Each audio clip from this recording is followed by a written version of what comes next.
Fuck. Can you see me, Wei?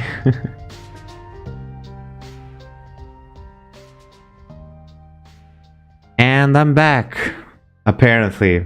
Sorry about that. I had another view of Lily Leon 12 on Kick. I really hope you can still see me. Hi, yes, I'm doing fine, and how are you? And wait, to answer your question, it is mandatory, but most people don't learn it. I learned it by watching Cartoon Network. When I was 8, we got cable, and yeah, I watched Cartoon Network. And I was lazy, and I learned English that way, plus games and so on, and I just kept using it. What's your idea of the perfect day? My perfect day is when I get shit done. Man. Oh man. So I had like a view on Kick, and they left me there. They said, how is it going? And I didn't reply, and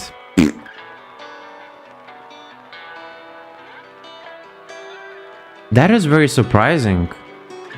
Coming from you, I mean, you're an American, if I understand correctly. And honestly, my English is not that good. I see a lot of mistakes in it, and I really try to improve it as much as I can. I know I'm not native, so of course it's gonna be terrible, but oh well. I actually know some people who actually learned English in school very well. It's okay. Do you even want to learn another language? Because what's the point? You're never gonna use it. English is very convenient and it's useful. Because it's everywhere. Like my language, my native language you can't use it anywhere else except where I live. So, like I just explained about the variables and the size in the memory, well, those are the sizes. So double is the largest one and it takes up 8 bytes. Now a char I think takes up 1 byte, integer probably takes 4 bytes, and a boolean 2 bytes, but I'm just guessing at this point. I think it would be a good idea to go to data types and check one more time. Man, now I'm gonna feel bad about Lily Leo 12.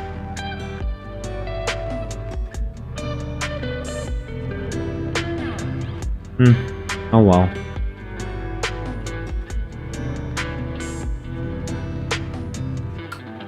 Whatever. Let's focus. So, data types, there we go. Boolean is 1 byte, char is 1 byte, and integer is 2 or 4 bytes.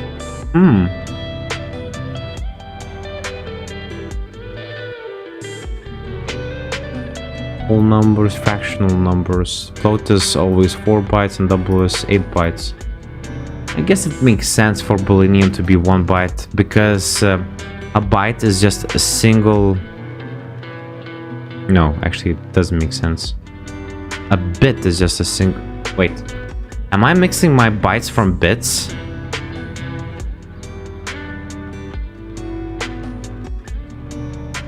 Yes, a bit is just a single 0 or 1 in the code, and a byte is a full section of it. Now, you can represent a true or false statement in just technically in one number, 1 or 0. Why does it need a full byte for a Boolean? That makes no sense to me, but whatever. Maybe I need to learn more about computers. Which data type would you use to store a whole number without decimals? Integer. Next question. Double is generally safer than float for most calculations due to higher precision. False. What? Oh, wait. I need to learn how to read. Let's see, which of these would be a good choice for accurate financial calculations in C++?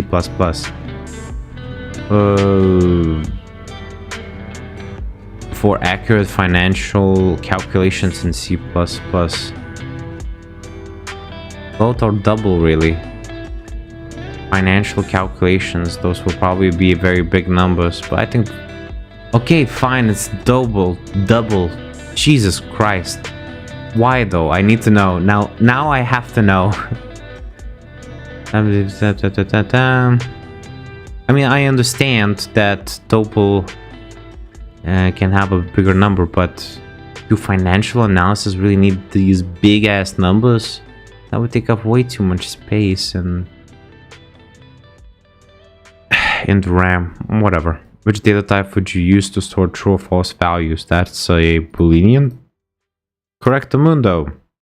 Create two Boolean variables named yay and nay and add appropriate values for them. Okay. So this is gonna be nay and it's false. Okay, it doesn't let me do it. This is gonna have to be true. Nay with a false. And that is correct. If a Boolean value is true, what number will be the input one? Correct. Congratulations. Which date? Maybe that's why? Or just think about it. If you can only store one of two numbers, 1 or 0 in a Boolean, but you need to represent 1 or 0 in the memory with the what codex is it? INSEC? How do computers code letters?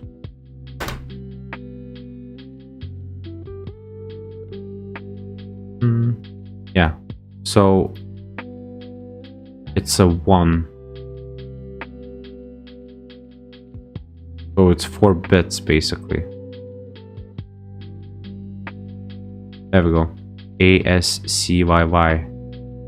That's how it's called. AC characters. Okay. Jesus. There's so much I don't actually understand about all of this. Which data types is used to store a single character in C? It's a char variable. Correctamundo. How should a character be written when using the char data type, surrounded by double quotes? No, by single quotes. Correctamundo. That is very interesting actually, because whenever you have a string, you will use double quotes, but for character type, it will be single quotes. And I have no idea why. But it's how it is. What is the output of the following code? It's an A. Wait, what? No, this. Correct. You can use ASCEE values to assign a char variable. Well, that is true. It should be true at least. Because I don't really see why not. I actually didn't knew that. I just kind of put the 2 to 2 together. It just made sense. It makes sense, doesn't it? That can be found here, and there is a table reference. Ooh, so nice. Let's see. Space. Try it. Okay, I press try it, and what do I see? This is HTML. HTML. I do font size. I will display something, and good for you. I don't understand what I'm looking at. I'm too sleep deprived. Ah, this maybe. I have no idea.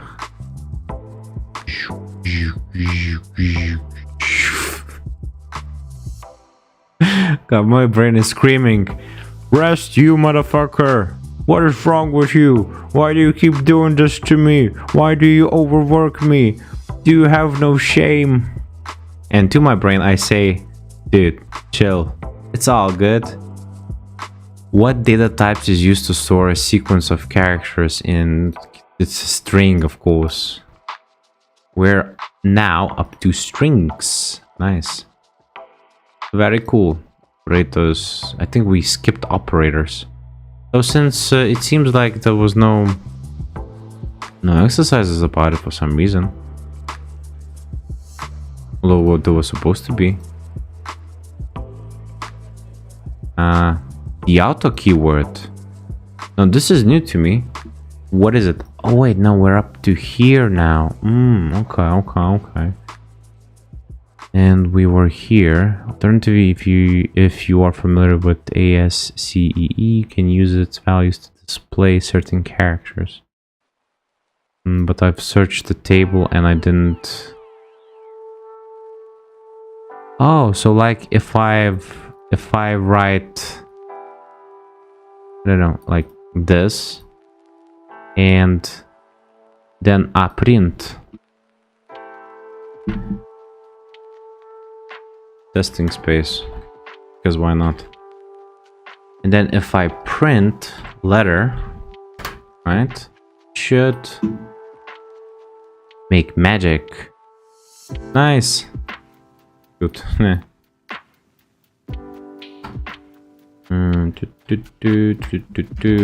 There you go. Save and complete it. Very nice. Yes, it's very nice. I love it. What else? Okay. How should a string be written when you're using the string data type with double quotes? We already talked about this. Which header file should be included to use string in C++? I'm sorry, what? There's an extra header file that you need to use? The hell, I'm using IOStream.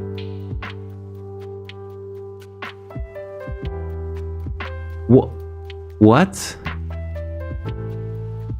There's apparently some things that I don't know. Okay, so the string library is apparently called string. Oh, I couldn't have thought of that. I just couldn't have thought of that. That's so batshit insane. I cannot believe it. Those monsters, how did they dare do something? Then why does this work? Are strings part of IOStream? IOStream header? I don't understand. I literally don't understand.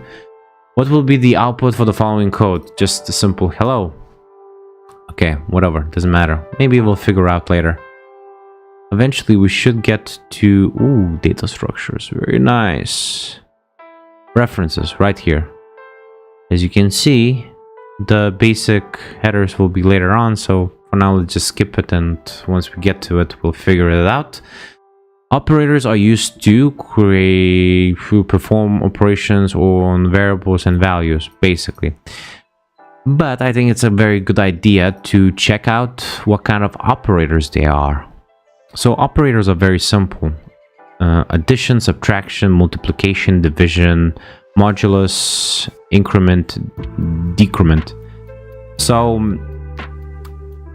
anyone who has ever tried math or was taught math will know the main operators. Arithmetical operators anyway. There are more operators that like logical. Here you can see logical, comparison, assignment, and so on and so forth. And we have played with some of those, but there's gonna be more about it a little bit later. The point is that the main ones for arithmetics is these four, which is straight from math, and it does just what it does in math. A plus is addition, so it adds. This will take away, this will multiply, this will divide. Then there are a few extras. So modulus, basically what it does is it will give you it says the return the division remainder, and what it means is that if you, let's say you take if you divide a 3 by 2, the end result is gonna be 1.5. So if you're gonna write a code like this, the result will be 5 because the remainder is the 0.5 at the end after the decimal point. It's the fraction. It will show you the fraction. This is quite useful actually. Look, I'll demonstrate very quickly. I'm making so many variables. Wait, maybe I don't need that much variables. Let's just take that for the sake of demonstration.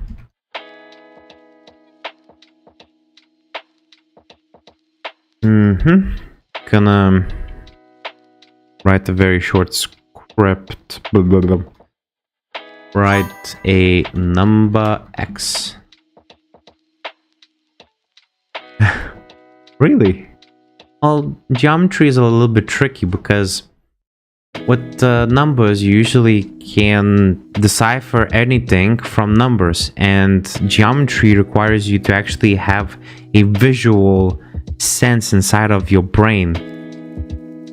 In reality, most of geometry, not all, like I haven't tried the high level geometry, but at least basic geometry that you learn in school is very simplistic if you look at it that way. There are only a couple of rules that you need to follow, and that's it. I might show how to do.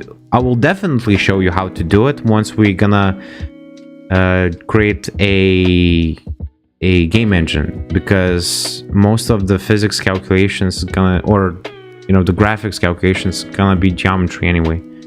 But that's gonna be like, I don't know, far away into the future, so don't worry about it. We'll get there. Okay, it's gonna finish this very quick. I want just to have some sort of a script that would display that I need to write something. And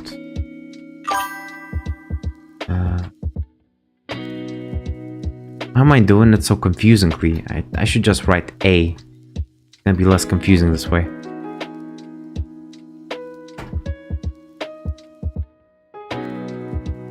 Yeah, exactly. It's supposedly very complicated. I don't know the math. I haven't Googled it yet. Like, I didn't want to spoil anything for myself, but at the end of the day, I think I should be able to crack it. Or, you know, if not, I can always just depress about it for like 10 hours and go to sleep. Rub one off and go to sleep or something, I don't know. But yeah, it's mostly geometry. So math is very useful, but not for every day. Most things in life you don't actually need math unless you're doing some sort of a, I don't know, if you're trying like to come up with a way to track yourself, like what I did the first time I lost 30 kilos. I had a plan where I would mark calories for that I've consumed every single day versus calories that I've burned, an estimation of how much calories I burnt every day. And I would then put it into a formula, and I would create this graph which showed where I am currently in terms of weight, and based on all the parameters and based on my past experiences, it would then create a line to kind of determine if I'm going into the right direction, a prediction, if you may. So maps can be very useful and very fun if you look at it as if it was fun. Yeah, I feel like a big nerd, but oh well. Okay, lastly, because I didn't do this out of sheer nothingness, I did this for a reason. I wanted to show you what this modulus does. Let's try it right now. What's the most interesting thing you've learned lately? Oh, buddy, these questions are terrible. Well, where should I start? I mean, actually, no, it's actually a good question. What's the most interesting thing you've learned lately? I wouldn't say I learned it, but the algorithm showed me a video that I have not yet viewed. But the premise of it was very clear. Yep, that did not work. Fudge. That's not what it was supposed to happen. So anyway, on Instagram, I like to watch funny videos, usually about stand-up comedy.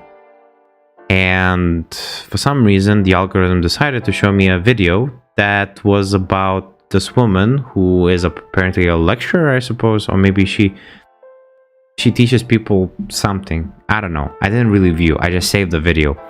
But it did... I got a glimpse of a couple of seconds, and it said something about fun, just having more fun. And it kind of clicked when I watched this very little segment. It kind of clicked. Everything clicked with me, and I decided that why not? Why not just have fun? Why do we need to be so stressed all the fucking time? What's the bloody point? What's the point in being stressed? It's not like if you're more stressed, it's not like your job is gonna get any better. If you're less stressed, it's not like you're gonna get fired. As long as you're actually doing the things you're supposed to do, no one's gonna fire you. There's absolutely no reason day to day to be upset or to be... Well, sometimes there is some very good reasons. You know, everybody faces like death. Your parents will die one day. Surprise, surprise. And pets dying and whatnot. I don't know. I think the most horrible thing that can happen is somebody else's death, that somebody who is close to you. Besides that, of course, there are some tragedies that happen to people that change their lives completely. So there are times where it's unavoidable and you're gonna feel sad, and you know, it's gonna have to go through all those emotions. And I have no experience about it, and no, I don't even want to think about it. It's just horrible. But other than that, most things in life are not scary. We as a human race, we're a dominant being. We are very powerful. We've tamed nature. No, almost. So essentially we don't have any dangers. Like that, we're apex predator, and until AI decides to take over the world, which I doubt it will, it just wouldn't. There would be no point in, you know, taking over the world. It would be so much easier for AI to just control us, and that's it, because we're stupid beings and we're easily manipulated. Manipulated. A person can be smart, but not the entire society. So, yeah. The most interesting thing that I've learned lately is that just have fun. Just have fun on whatever you're doing. No matter how shitty it is. Jesus.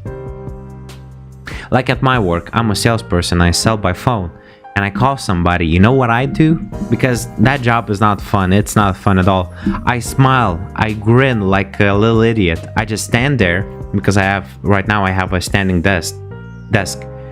So I would place it inappropriate high. I would just stand there. I would give a call, and whenever I dial the button, the first thing I think to myself, not on purpose, it's just the first thing that comes to my mind is, "Oh God, I don't want to do this."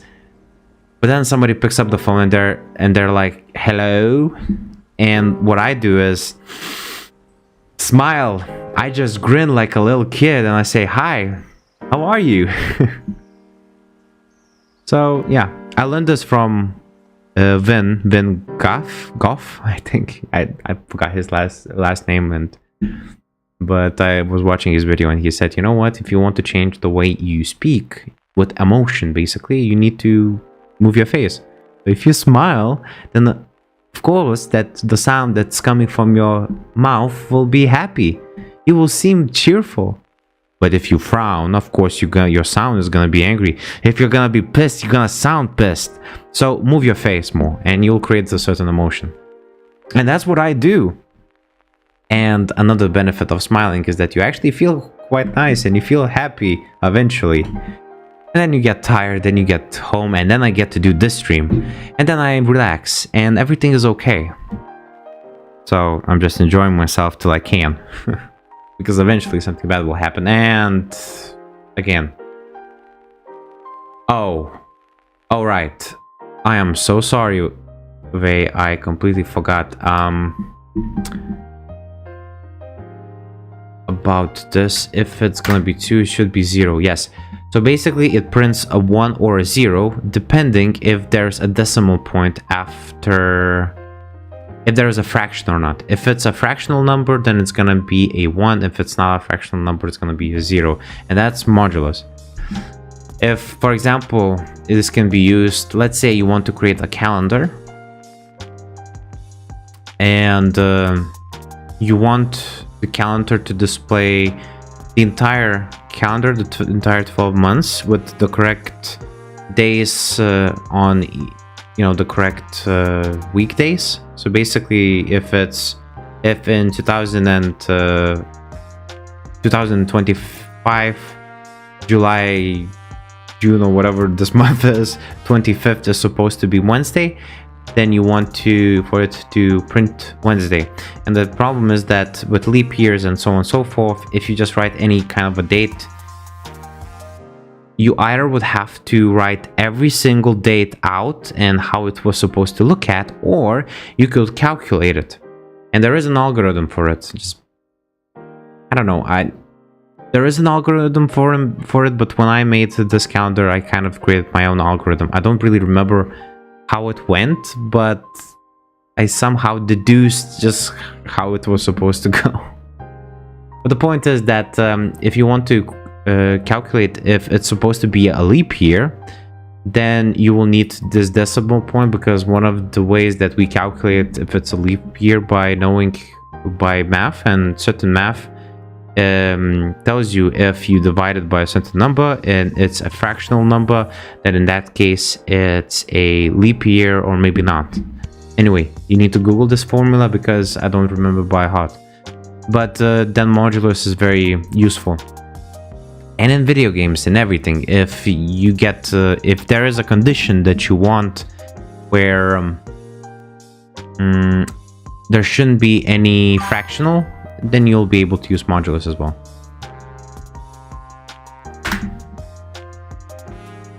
I like your way. I don't really understand why you're so cheerful all the goddamn time, but I love it. You're amazing, pal. And plus and minus is very self-explanatory. It just adds 1 to the variable, whatever the variable is. And this is how it's written. And it's useful for loops, for example, but we're gonna get into loops a little bit later. Multiply. That's but those questions. Those are not questions. Those are questions for babies. This is plus. See? Baby questions. I think I just did something I shouldn't have. Assignments, exercises. Did I finish these? Create constant variables and values. Operators are useful. Yeah. Okay. So now assignments. We've done with assignments a little bit already. So an assignment is this operator right here. It just assigns a number. But the point of this entire page is that you can put an addition sign in front of the assignment operator. So what this will do, it will add 1 to the variable 5. So essentially it's going to be that much. This plus 5, apparently I was wrong. Here, there's an actual example. If you do it like this, it takes the x and adds the plus whatever you're written here, which is amazing and very useful.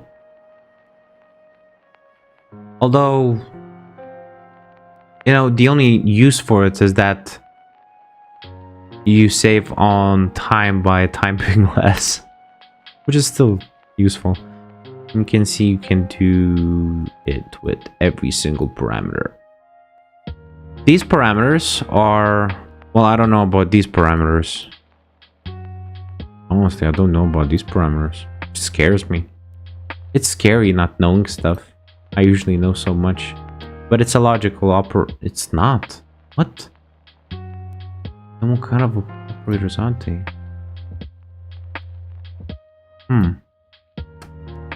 Okay. Well, let's ignore it for now. Because I have no idea what this does. This is probably gonna be cubed. X cubed. But this? What the hell is this? I have no freaking clue.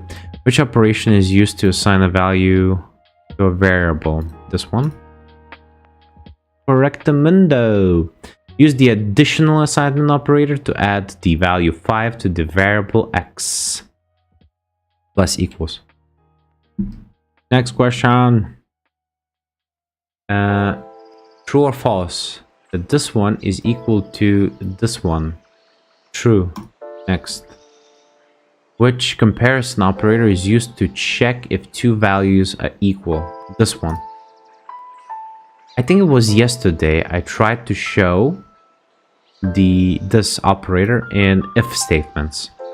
I said that this operator is for equals equals, and if you just use one, it wouldn't work. Well, some reason it does, even though it's recognized that is a equals operator. Basically, it's a comparison operator and it tests if it's equal.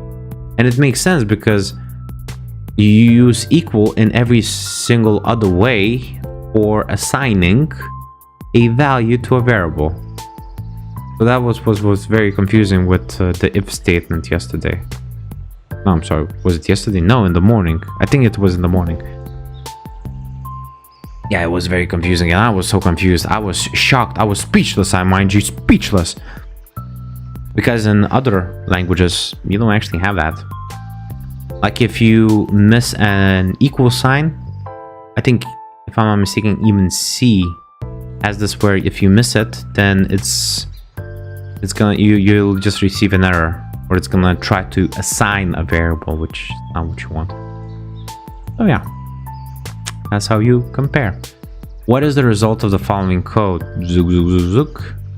It's okay. So if you're using a comparison variable, comparison operator, what it's gonna print out is a false or true statement.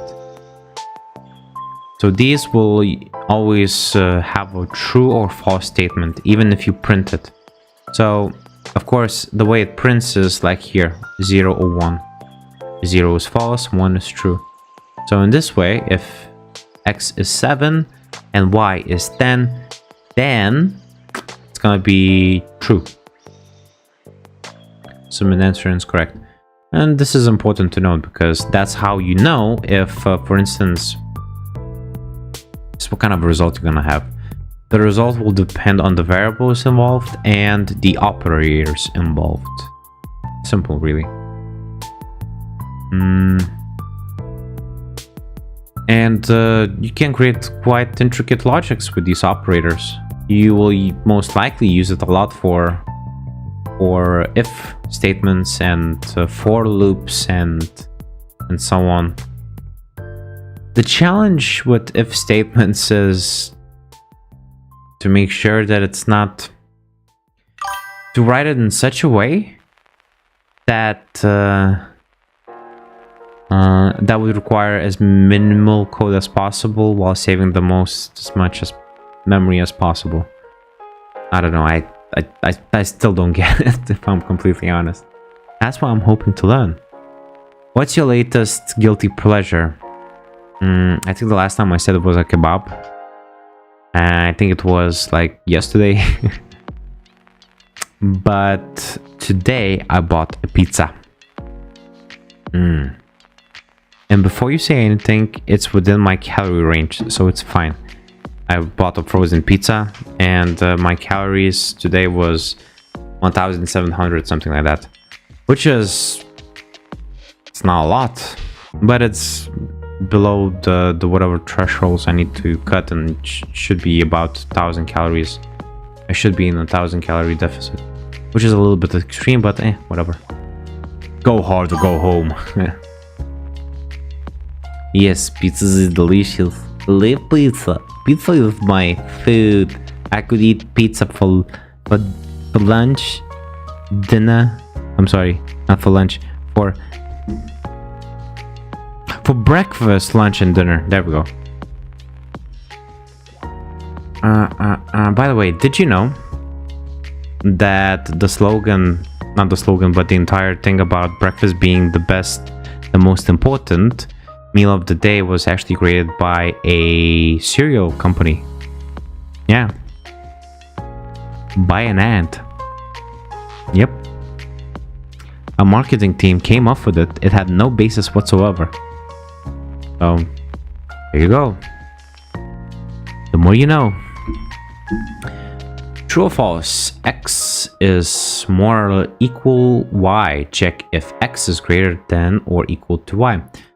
So in some cases, like in math, you will want to check if one variable is more or less than another variable, or if it's equal.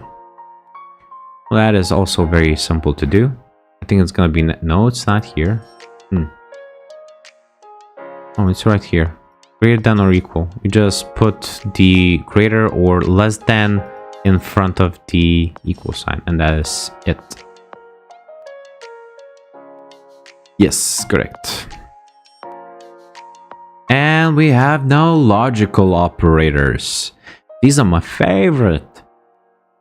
They are my favorite because you can string a couple of statements or if statement. For example, like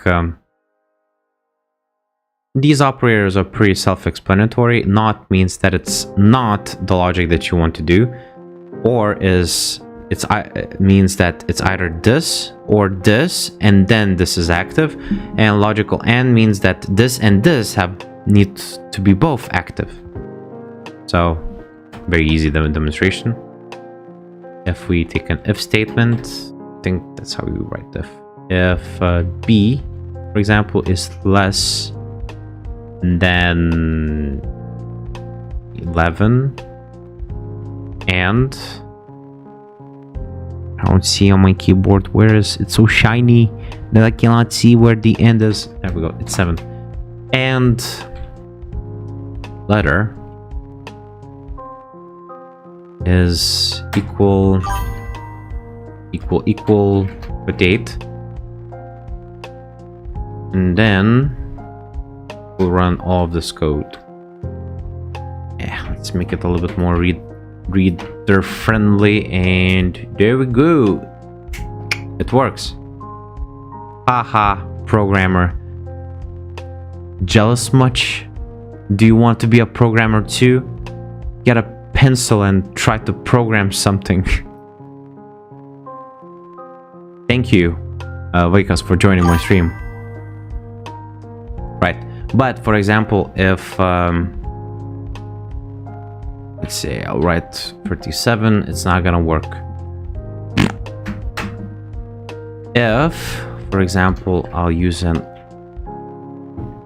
OR operator, it will still print. And the reason it prints is because now the conditions for this need to be either this one needs to be true, equals true, or this one needs to be true. So yeah. You can also use booleanials for this. Let's say that you have a function that calculates something, and you can, and that function, depending on whatever it calculates, it can set this to true or false. And then, you know, you can check if it's true or false. I don't know. That does potentially, you just need to use your brain, but you can do a lot of stuff with it. Anyway, that's why I like the logical operators, because they let you string a couple of true and false statements. Meaning basically that you can come up with, I don't know, all kinds of logics that you want. So which logic operator turns true only if both conditions are true? And easy. What will be the result of the following expression if x equals 4? I don't know. X is 4. This means that x needs to be less than 5, correct, and more than 2. Then it's gonna be true. Okay, next. true or false. The operator turns true if at least one of the conditions is true, as we can see here. Yes. Next question. Which logical operator would you use to reverse the result of the condition? This one. So basically the way NOT works is... I have no idea how to demonstrate it. No, it's not okay. Basically,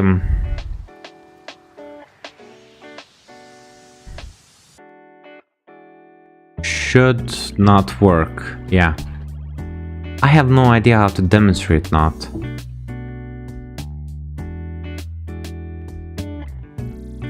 You can put NOT here, but it won't really count because there's not equals. We already covered not equals. It's just not equals, and that's it. The opposite of equals. Just put a not over that. That's the thing. I don't really know. Would this work? Oh, OMG! It worked.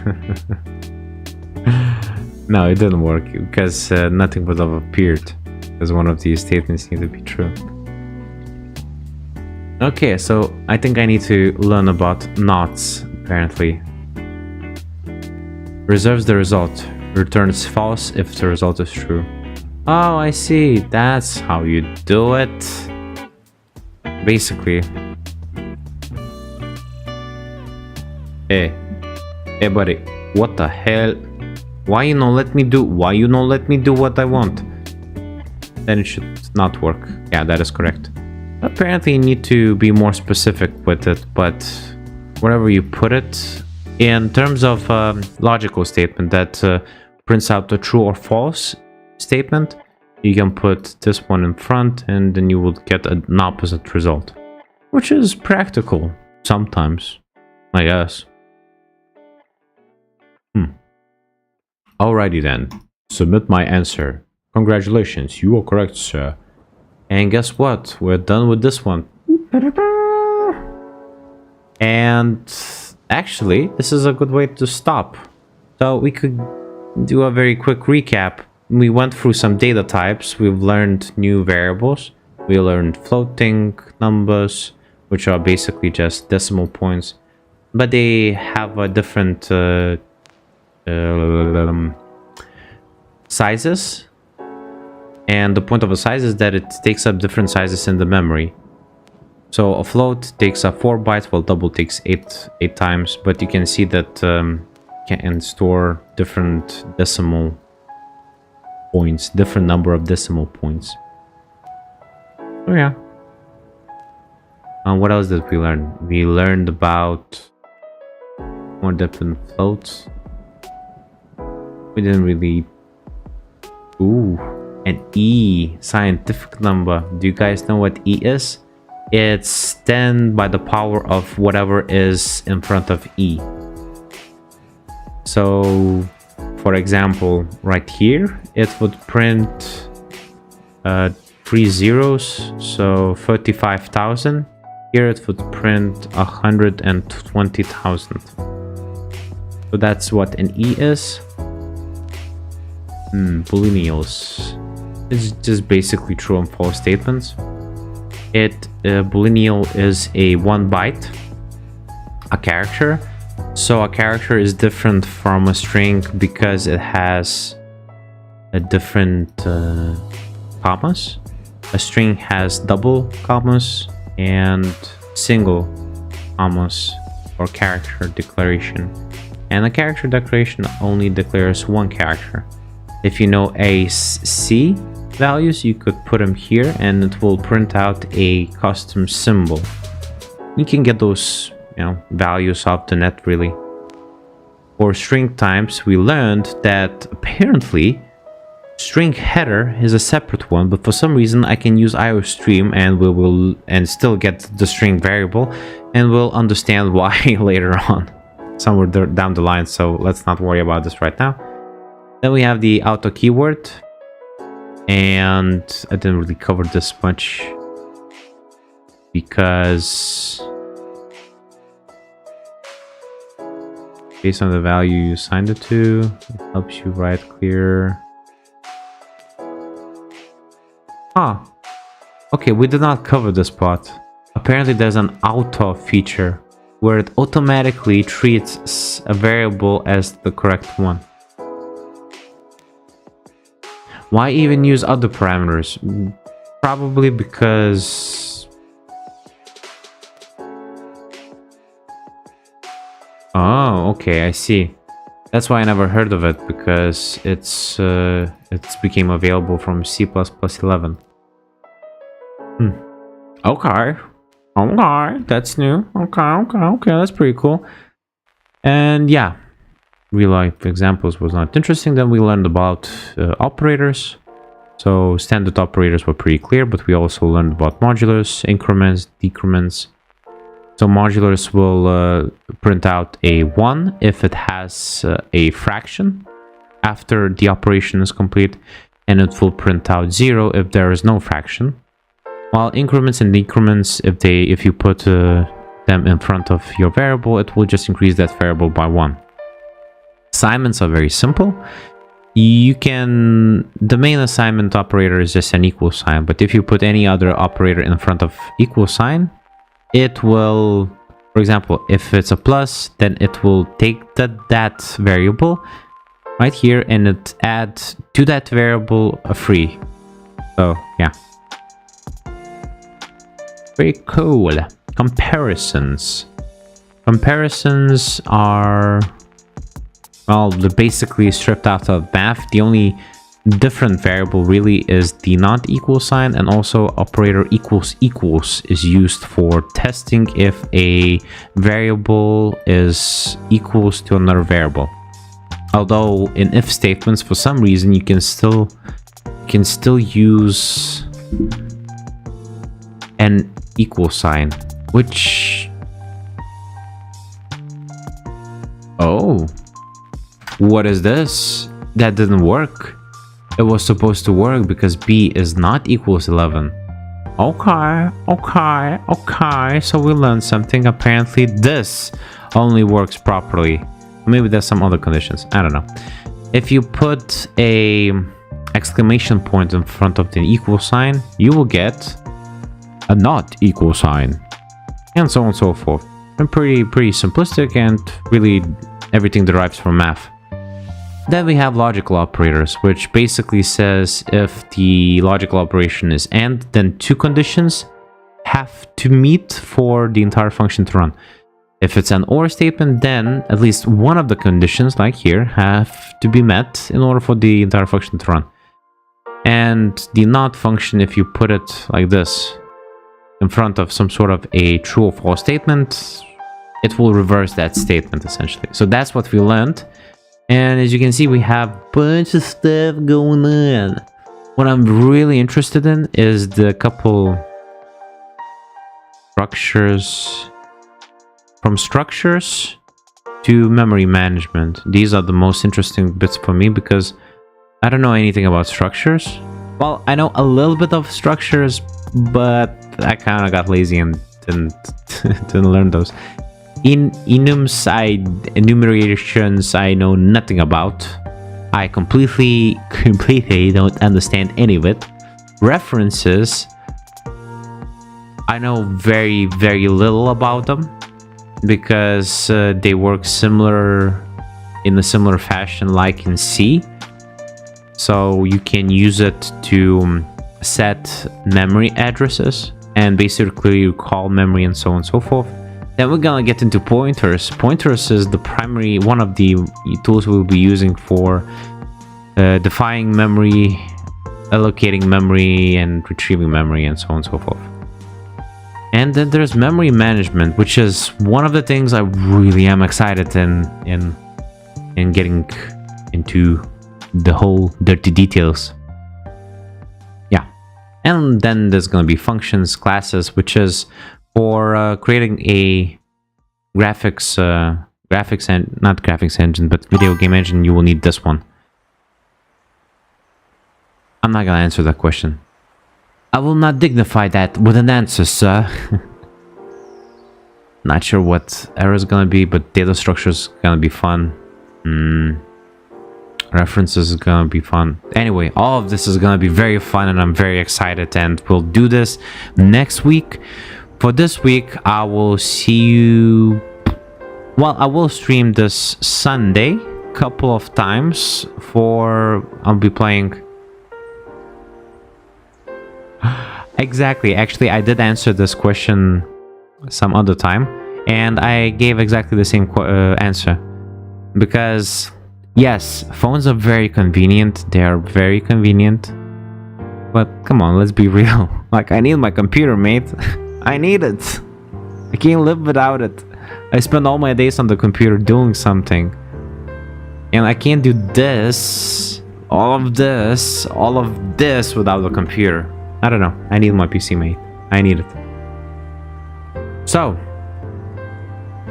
on Sunday, I will be playing Sea of Stars. So, wait, if you want to, you can join. Anywho, thank you very much, everybody who watched my stream, and holy crap baskets, and somebody left. Oh, that's funny.